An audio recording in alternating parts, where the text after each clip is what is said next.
Hoş gördük əziz dinləyicilər. Dünən baş verən iki hadisə haqqında sizə məlumat vermək istəyirəm.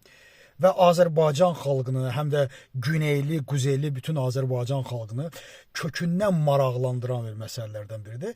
Və çox da əlbəttə ki, ibrətamizdir.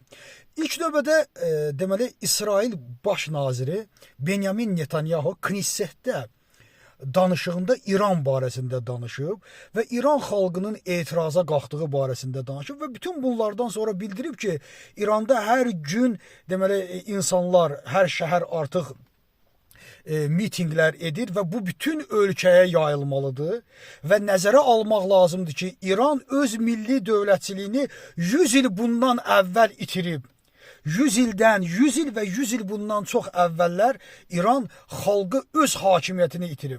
Burada əslində qalsa bir mesaj babı var. Niyə görə? Bu mesaj hansı mesajdır? Bu mesaj ilk növbədə mən düşünürəm ki, Güney Azərbaycana mesajdır. Çünki bugün İsraildə, Amerikada hər kəs bilir ki, Pəhləvi o qurumuş, o necə deyərlər, heç nəyə yaramayan Pəhləvi rejiminə İranın içində heç bir elektoratı yoxdur və onun nə qədər bəzəsələr də, ortaya çıxartsalar da, onun heç bir siyasi kökü və dəyəri yoxdur. Ona görə bugün İsrail həm bu məsələdən istifadə etməklə Güney Azərbaycanına da orada əslində mesaj vermiş ola bilər ki, çünki bu günləri İranda olan hadisələrdə, etiraz mitinqlərində biz Güney Azərbaycanın daha aktiv şəkildə qarışdığını görmürük.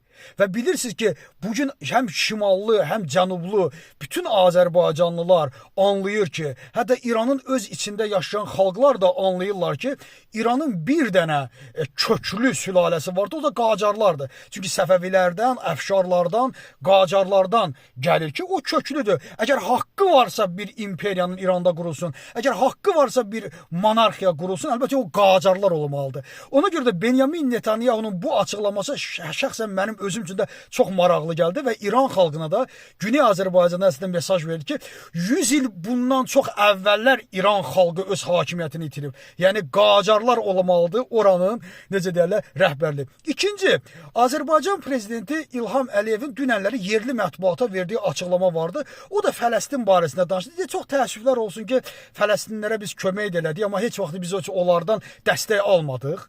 Bunu açıqlama verdi. Dedi, amma bütün bunlara rəğmən biz onlara kömək də edirik, sosial yardımlar da edirik, daha doğrusu yardım da göndəririk. O bizim Azərbaycan xalqının hesabına, Azərbaycan dövlətinin hesabına Fələstin konsulluğu da, səfirliyi də açılıb Azərbaycanda.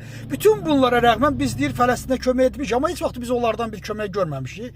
Heç bunu gözləmirik də əlbəttə ki. Amma axırıncı axşama çox vacib oldu. Dedi ki, Fələstin Ərəb xalqının problemidir. Gedib Ərəb xalqı öz problemini həll etsin. Mən düşünürəm ki, burada həmişə mən bu sözü deyirdim ki, geosiyasətdə bizimkilər çox yaxşıdır bu mənada.